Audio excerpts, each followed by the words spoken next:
মনোরম সুন্দর সকাল নিয়ে শুরু হচ্ছে আজকের ব্লগটি। রুচির এই ছোট্ট পরিবারে আপনাদের সকলকে স্বাগত জানাচ্ছি। Welcome to simple housewife. দেখতে দেখতে আরেকটি নতুন দিন শুরু হয়ে গেল, আর সময় তো দেখতে দেখতেই চলে যায়। তাই আমার সোনা পাপনের গরমের ছুটিও শেষ হয়ে গেছে, আর ওর আজ থেকে স্কুলও খুলে গেছে। আর আজকের টিফিনে ওকে একটু বার্গার বানিয়ে দিয়েছিলাম। সবসময় তো বার্গার প্যাটি কিনেই ওকে বার্গার বানিয়ে দেওয়া হয়, কিন্তু এবার আমি নিজে করেছিলাম। বার্গার প্যাটির বদলে ওটাকে আমি ডিম দিয়ে করে দিয়েছিলাম। ডিমের মধ্যে সব সবজি মিশিয়ে সেটাকে গোল করে বার্গারের মতন করে তারপরে বানটাকে সেকে বানের ভিতরে দিয়ে দিয়েছিলাম। খেতে খুবই ভালো হয়েছিল। আর সকাল সকাল আজকে ওকে চা আর একটু বান দিয়ে দিয়েছিলাম, কারণ সকালের টিফিনে আজকে দেওয়ার মতন ওকে কিছুই তেমন ছিল না। তাই আজকে বান আর চা দিয়ে ওকে স্কুলে পাঠিয়ে দিয়েছিলাম। আর আমার তো প্রতিদিনের মতন আবার শুরু। আজকের রান্নাবান্নাও আমি সকাল সকালে শুরু করে দিয়েছিলাম। আসলে রান্নাবান্নাটা হচ্ছে ধৈর্য আর ভালোবাসার জিনিস। তাড়াহুড়ো করলে রান্নার স্বাদ নষ্ট হয়ে যায়। তাই আজকে করেছিলাম সামান্য সর্ষে পোস্ত আর তিল দিয়ে মাছের সর্ষে পোস্ত ঝাল। খেতে কিন্তু অসম্ভব ভালো হয়। আর আমার কাছে পোস্ত কম ছিল বলে আমি একটু তিল দিয়েছিলাম। বাড়িতে কখনো যদি পোস্ত না থাকে, পোস্তর জায়গায় তিল ইউজ করতে পারেন, সেটাও একই রকমেরই স্বাদ দেয়। কড়াইতে দিয়ে দিলাম তেল আর একটু শুকনো লঙ্কা আর জিরে ফোড়ন দিয়ে পেঁয়াজগুলো হালকা করে লাল লাল করে আমরা এখন ভেজে নেব। খাঁটি সর্ষের তেল ছাড়া ঐতিহ্যবাহী বাঙালির রান্না কিন্তু অসম্পূর্ণ থাকে। তাই সর্ষের তেল দিয়েই আমি বেশিরভাগ রান্না করে থাকি। পেঁয়াজটা হালকা লাল লাল হয়ে আসলে মশলাগুলো দিয়ে দেব। এবার মশলাগুলো দিয়ে ভালো মতন কষাতে হবে। না কষালে রান্নার যে স্বাদ উঠে আসবে না। মশলা কষানো, নুন ঝাল সেগুলো ঠিক মতন হয়েছে কি না সেটাই কিন্তু রান্নার সৌন্দর্য বুঝিয়ে দেয়। আর এই যে আমার পাপান সোনা খাওয়া দাওয়া কমপ্লিট করে স্কুলের জন্য বেরিয়ে গেল। গরমের জন্য যেহেতু ওর মর্নিংয়ে স্কুল, তার জন্য ওর বাবাই দিয়ে আসে। আর স্কুল থেকে হয় ওর কাকা নিয়ে আসে, না হলে ও কখনো কখনো একাই চলে আসে। আর এই যে আমার ঘুতিন সোনা দেখো ঘুমোচ্ছে। ও ঘুমোতে ঘুমোতেই আমি কিন্তু আমার সমস্ত কাজকর্ম করে ফেলি, কারণ ও উঠে গেলে আমার খুবই প্রবলেম হয়ে যায়। ওকে সামলানো আর রান্নাবান্না করা দুটো একসাথে হয়ে ওঠে না।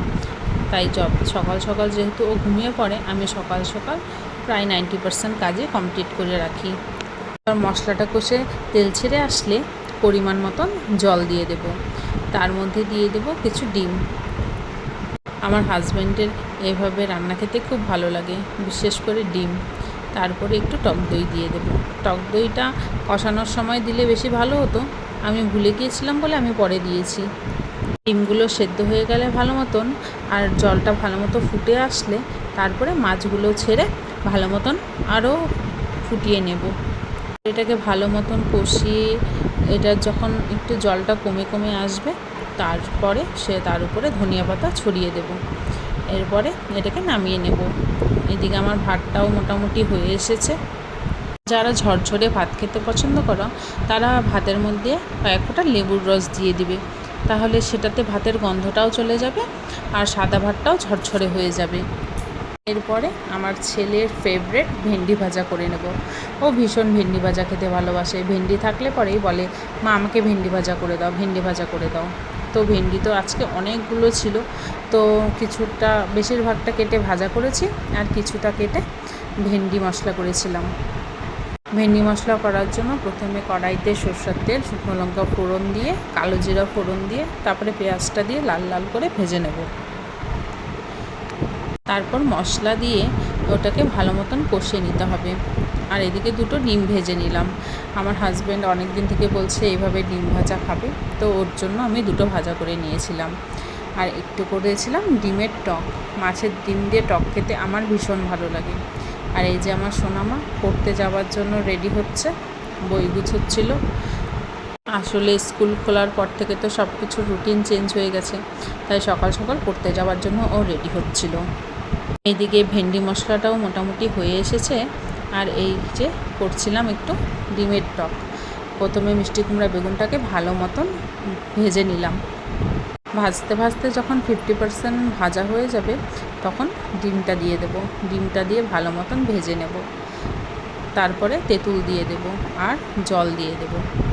যারা টক কম খেতে পছন্দ করো তারা কম তেঁতুল দেবে, আর যারা বেশি টক খেতে পছন্দ করে তারা বেশি করে তেঁতুল দিয়ে দেবে। আমার তো বেশি করে মানে টকটা একটু বেশি বেশি পছন্দ, তাই আমি তেঁতুলটা একটু বেশিই দিয়েছিলাম। আর সকাল সকাল মাম্মাম বলছে ও অমলেট খেয়ে পড়তে যাবে, তাই ওকে অমলেট করে দিলাম। ও এটা খেয়ে এখন পড়তে চলে যাবে। আসলে আমাদের তো সারাদিন চার দেয়ালের মাঝে একাকিত্বই কাটে, তাই অনেকেই নিজের স্বপ্ন কেরিয়ার বিসর্জন দিয়ে কিন্তু পরিবারকেই নিজের পরিচয় বানিয়ে নেয়। আসলে এটা সবাই পারে না, কিন্তু যারা পারে তাদেরকে আমি কুর্নিশ জানাই। আবার অনেক নারীরাই আছে যারা নিজের শখ আহ্লাদ সব কিছুই বিসর্জন দিয়ে দেয়, যাতে তাদের পরিবারের লোকদের মুখে হাসি ফুটে থাকে। কিন্তু আমি বলবো সব জায়গায় স্যাক্রিফাইস করাটা ভালো নয়। কিছু কিছু জায়গায় করা ভালো, কিন্তু সব জায়গাতে যদি করতে থাকো তাহলে সেটা পেয়ে বসবে। তো আমার মতে সব জায়গায় নিজের শখ আহ্লাদ বিসর্জন না দেওয়াটাই বেটার। তাই নিজেকেও দেখো, নিজেকেও ভালো রাখো। আর যদি নিজেকে ভালো রাখতে পারো তাহলে পরিবারকেও তুমি অবশ্যই ভালো রাখতে পারবে। টিফিন প্যাক করে দিলাম, ওকে খাইয়েও দিলাম। আর এদিকে আমি ওকে একটু গ্লুকন-ডি বানিয়ে দিচ্ছি, কারণ যা গরম, এই গরমে সানস্ট্রোক হওয়াটা স্বাভাবিক। তার জন্য আমি সবসময় ওকে গ্লুকন-ডিটা বানিয়ে দিই, যেটা একটু হলেও সানস্ট্রোক থেকে কিন্তু রেহাই দেয়। আর ওই দিকে আমার সোনামাও পড়তে চলে গেছে, আর এইদিকে আমার হাজব্যান্ডও কাজের জন্য বেরিয়ে পড়লো। ওরা তো বেরিয়ে পড়লো, কিন্তু আমার কাজের তো শেষ নেই। আর এদিকে চলো এবার মাজতে চলে যাই আমরা ঠাকুরের বাসনটা মেজে কমপ্লিট করে জামা কাপড়গুলো মেলে দিই এবার। আসলে ঘরের সংসারে তো হাজারটা কাজ পড়ে থাকে, বাড়িতে থাকলেও একটার পর একটা কাজ কিন্তু চলতেই থাকে। বাসন মাজা কমপ্লিট করতে করতে ডাস্টবিনে যেগুলো ময়লা ছিল সেগুলো ফেলে দিলাম।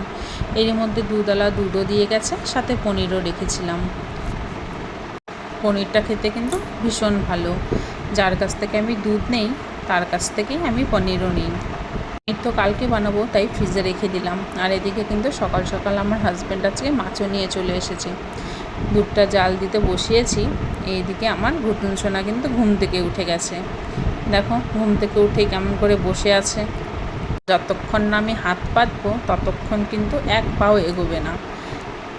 ঘুম থেকে উঠে তো ব্যায়াম করতেই হবে, তাই একটু ছোট্ট ভাবে ব্যায়ামটাও সেরে ফেললো। আর কাজের মাঝে মাঝে আমি কিন্তু একটু টিভিও দেখতে বসে পড়ি। আর এই ওয়েব সিরিজটি কারা কারা দেখেছো আমাকে কিন্তু কমেন্ট বক্সে জানাবে। আর ভিডিওগুলি কেমন লাগছে আমাকে কিন্তু বলবে। আর ভিডিওগুলি যদি ভালো লেগে থাকে তাহলে কিন্তু একটা করে লাইক কমেন্ট সাবস্ক্রাইব করে দেবে। আর হ্যাঁ, অবশ্যই শেয়ারও করবে। আজকে বাজার মোটামুটি শেষই হয়ে এসেছিলো, তাই দেওয়ারকে দিয়ে একটু বাজার করিয়ে নিয়ে এসেছিলাম। এনেছিলাম একটু চাল কুমড়ো, পটল, বেগুন, একটু উচ্ছে, মিষ্টি কুমড়ো, আলু আর পেঁয়াজ আর কাঁচা লঙ্কা এনেছিল। এর মধ্যে দুধ জাল দেওয়াও হয়ে গেছে। আর আমার সোনামাও পড়ার থেকে চলে এসেছে। পড়ার থেকে চলে এসেই ভাইকে আদর করা শুরু করে দিয়েছে। ভাই বোনদের এই ভালোবাসা দেখতে কতই না ভালো লাগে। আর ওর ভালোবাসা দেখতে দেখতেই আমার পাপান সোনাও স্কুল থেকে চলে এসেছে। ওরা আসার আগেই আমার কতটা কাজ এগিয়ে গেছে আপনারা তো বুঝতেই পারছেন, কারণ ওরা থাকলে আমার কাজ কিন্তু দ্বিগুণভাবে বেড়ে যায়। আর এতটা কাজ শেষ করতে পেরেছি বলে ভীষণ ভালো লাগছে। এবার ওদেরকে নিয়ে সময় কাটাতে হবে আমার। স্কুল থেকে চলে এসেছে, এবার তো ব্যাগ রেখে হাত মুখ সব ধুতেই হবে। ফ্রেশ না হলে যে মনটা আনচান আনচান করবে। এত গরম, শার্টও ভিজে গেছে। ওদের সাথে বকবক করতে করতে আমার তো খিদে পেয়ে গেছিলো, তাই আজকে একটু ম্যাগি আর চা করেছিলাম। ম্যাগিটা করছিলাম তো ভাবলাম না, এরকম ম্যাগি আমার কিন্তু একদমই ভালো লাগছে না, এত সাদামাটা খাবো। আর আজকে আমি এই ম্যাগিটা বানিয়েছিলাম। তাই সহ্য হলো না। ফ্রিজ থেকে একটু পনির বের করে আর একটু মটরশুঁটি দিয়ে সামান্য একটু দুধ অ্যাড করেছিলাম, খেতে অসাধারণ হয়েছিল। এদিকে চা প্রায় হয়ে এসেছে আর এদিকে আমার ভুতুন সোনার খাবারও রেডি। ওর খাবারটা রেডি করে চা আর ম্যাগিটা ঢেলে নিলাম, কারণ আমি এত গরম গরম চা আর ম্যাগি তো খেতে পারবো না। তাই এটা ঠান্ডা হতে হতে আমি এরই ফাঁকে ভুতুন সোনার খাবারটা কিন্তু খাইয়ে দেব। ম্যাগিটা দেখতে কি লোভনীয় হয়েছে, তাই না? সত্যি এটি খেতে খুবই টেস্টি হয়েছিল। এইভাবে একবার ম্যাগি বানিয়ে দেখবেন, খেতে কিন্তু দারুণ হয়। আর এই যে আমার ভুতুন সোনার খাবার নিয়ে চলে এসেছি। এদিকে দিদির সাথে রিমোট নিয়ে মারামারি শুরু। দিদি রিমোট দিচ্ছিল না বলে আমাকে চিল্লিয়ে চিল্লিয়ে বলছিল যে দিদি দেখো রিমোট দিচ্ছে না আমায়, তুমি বলো আমাকে দিতে। ও তো ছোটোর থেকে দেখে আসছে যে টিভি দেখতে বসলে দিদি দাদা দুজনে হাতে রিমোট নিয়ে তারপর টিভি দেখে। এবার ওরও সেটা অভ্যাস হয়ে গেছে। এবার ও হাতে তারপর ও টিভি দেখবে। ওদের এই খুনসুটির দুষ্টুমি দেখতে যে কি ভালো লাগে আপনাদেরকে আর কী করে বোঝাবো। ওদের এরকম দুষ্টুমি যাতে আমি সারা জীবন দেখে যেতে পারি। এবার লাগবে রিমোট নিয়ে চেঁচামেচি। দিচ্ছে না এমনভাবে আমরাও কিন্তু আমার বোনদের সাথে এইভাবে ঝগড়া করতাম। রিমোট নিয়ে 3 বোন মিলে রিমোট নিয়ে মারামারি করতাম। ওদের মারামারি মনে পড়ে যাচ্ছে যে আমরা দেখতে বসলে আমি এটা দেখবো আমি ওটা দেখবো, এই নিয়ে মারামারি করতাম। সব থেকে বড় ছিলাম, তার জন্য তো সব কিছুতে স্যাক্রিফাইস করতেই হতো, ছোটো বোনদের দিতেই হতো। কিন্তু আমার বাবা কিন্তু সবসময় আমাকেই সাপোর্ট করতো। আর এই যে ওদের দুষ্টুমি খুনসুটি দেখতে দেখতে ওর খাওয়াও কিন্তু প্রায় কমপ্লিট। ওর খাওয়ার কমপ্লিট হয়ে গেছে সেটা বড় ব্যাপার নয়। এবার ও কিন্তু আমার খাবার উপরে হামলা করে দিয়েছে। আমি ম্যাগি খাচ্ছি, আমার সাথে সাথে ও কিন্তু খাবে, এইভাবে জেদ ধরেছে। এবার ওকে তো ম্যাগি দেওয়া যাবে না, তাই পনিরগুলা একটু ধুয়ে ধুয়ে ওকে দিচ্ছিলাম। যেহেতু খাঁটি গরুর দুধের পনির, তার জন্য ওকে আমি দিয়েছি। আর পনিরটা খেতে সত্যিই খুব টেস্টি। দেখো আমার ভুতুন সোনা কীভাবে পনির খাচ্ছিল, আমাকে তো খেতেই দিচ্ছিল না। ওদের খাওয়া দাওয়া কমপ্লিট করে নিজেও খাওয়া কমপ্লিট করে চলে গেলাম স্নানে, কারণ পুজোটা তো এখনও বাকি আছে। আমাদের সকলের খাওয়া হয়ে গেলেও কিন্তু আমার গোপাল সোনার কিন্তু খাওয়া হয়নি। তাই এবার ওকে যে খেতে দিয়ে দিতে হবে, তাই আগে চন্দনটা ঘষে নিলাম। তারপরে তো আমার গোপাল সোনাদের স্নান করিয়ে দিতে হবে। আগে আমার ভোলে বাবাকে স্নান করালাম। ভোলে বাবাকে স্নান করিয়ে তারপরে আমি আমার গোপাল সোনাদের জন্য জল তৈরি করে সেটা দিয়ে স্নান করিয়ে দিলাম। সচরাচর আমি পুজোটা দিই না, আসলে শাশুড়ি মা তো পুরীতে ঘুরতে গিয়েছে, তার জন্য এই দায়িত্বটাও কিন্তু এখন আমার কাঁধেই এসে পড়েছে। সব কিছু কমপ্লিট করে তারপরে কিন্তু পুজোটাও দিয়ে দিলাম। আর দেখো গাছে কি সুন্দর জবা ফুলগুলো ফুটেছে, কি ভালো লাগে নিজের গাছের ফুল দিয়ে আমার গোপাল সোনাদের সাজিয়ে পুজো দিতে। আমার কিন্তু ভীষণ ভালো লাগে। এই গাছগুলো আমার শাশুড়ি মায়ের লাগানো। আমার শাশুড়ি মায়ের হাতে গাছ ভীষণ ভালো হয়। উনি যেই গাছই পুঁতেন না কেন সেই গাছে কিন্তু খুব ভালো ফুল ফল দেয়। সবার কিন্তু গাছের হাত ভালো থাকে না, কিন্তু আমার শাশুড়ি মায়ের গাছের হাত খুব ভালো। উনি যেই গাছে পোতেন না কেন সেই গাছে খুব ভালো হয়। আর আজকের ওয়েদারটা দেখুন কি দারুণ, তাই না? ওয়েদারটা দেখো কত ভালো লাগছে। আর এদিকে আমার পুজোটাও মোটামুটি কমপ্লিট হয়ে এসেছে, সাজানো গোছানো কমপ্লিট। এবার ভোগ দিয়ে তারপর পুজো শেষ করব। নিজের গাছের ফুল দিয়ে পুজো দিতে ভীষণ ভালো লাগে। কারা কারা নিজের গাছের ফুল দিয়ে পুজো দাও আমাকে কিন্তু জানাবে। দেখো আমার গোপসোনাদের কি সুন্দর দেখাচ্ছে, তাই না? ভোগও দেওয়া হয়ে গেছে, এবার মোটামুটি পুজোটাও কমপ্লিট। তারপরে দিতে চলে যাব ভ্যাকসিন। আজকে সোনা বাবার ভ্যাকসিন, এখন আমরা যাচ্ছি ভ্যাকসিন নিতে। অলমোস্ট কাছাকাছি ভ্যাকসিনের জায়গায়।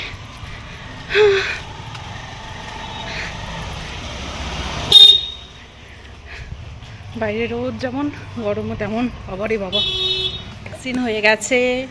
এখন ঘতনু কান্নাকাটি করছে। এই যে ঘতনু কান্নাকাটি করছে। আর ওকে রোটা খাওয়ানো এখন বাকি আছে, রোটাটা খাওয়ালে কমপ্লিট। বেবি, এই যে এই তো ভিডিও করি, আমরা কথা বলি, এই তো আমরা কথা বলি, তাহলেই ঠিক হয়ে যাবে আমার ঘতনু। ওই আমার ঘতনু কোথায়?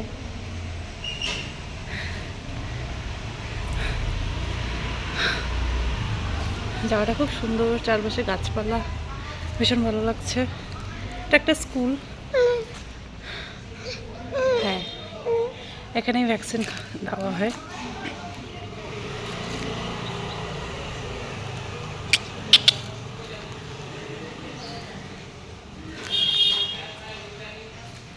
দেখাচ্ছি চারপাশের প্রকৃতিটা কতই না ভালো লাগে।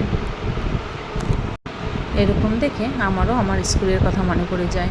আমাদের স্কুলও কত সুন্দর ছিল, কত সুন্দর পড়াশোনা করতাম, স্কুল যেতাম, বন্ধুদের সাথে দেখা করতাম, আড্ডা মারতাম, গল্প করতাম, খেলাধুলো করতাম, ভীষণ ভালো লাগতো। এখন সেই দিনগুলো ভীষণভাবে মিস করি। এইদিকে আমার ঘুতনের ভ্যাকসিন দেওয়া কমপ্লিট। আমাদের ভ্যাকসিন কমপ্লিট। আমরা এখন বাড়ি যাব।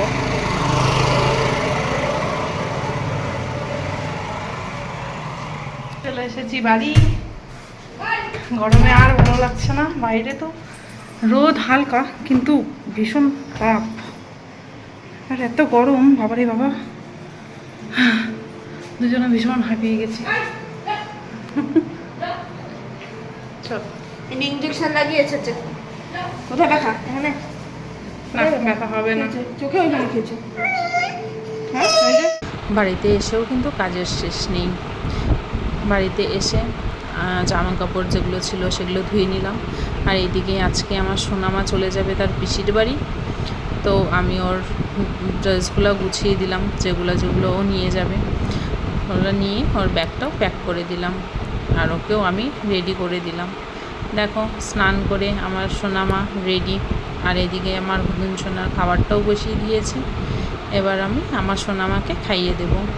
ওকে খাওয়াতে খাওয়াতে ওর সাথে একটু খুনছুটি করে নিই, কারণ কাজ তো পিপি বাড়ি চলে যাচ্ছে, তাই খাইয়ে দিলাম ভালো মতন।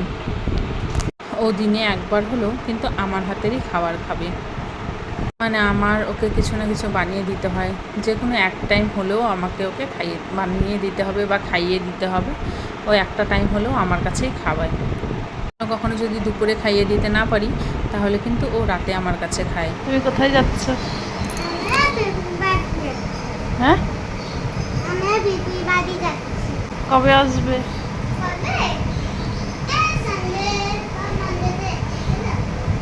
ঠিক আছে, এনজয় করো, ভালো মতো ঘুরোঘুরি করো, ভালো মতো থাকবা পিপি বাড়িতে, ঠিক আছে? আর এদিকে আমার সোনামাও চলে গেল আজকে পিপি বাড়ি। তো ও চলে গেলে তো বাড়িটা পুরো ফাঁকা হয়ে যায়, কারণ মেয়ে যদি বাড়ি না থাকে তাহলে কিন্তু বাড়ি পুরোপুরি ফাঁকা থাকে। ওকে সি অফ করে দিয়ে আমি আমার লাঞ্চ কমপ্লিট করে নিলাম। আর লাঞ্চ কমপ্লিট করতেই আমার ঘুতুন সোনা দেখো কেমন দুষ্টু হয়ে গেছে। এখন খাটের তলে উঠতে পড়ে, খাটের তলে যা জিনিস আছে সব বের করে দেয়। তো চলো, আজকে ওর এই দুষ্টুমি দিয়ে ভিডিওটি শেষ করছি। সবাই অপেক্ষায় থাকবে আগামী ভিডিওতে।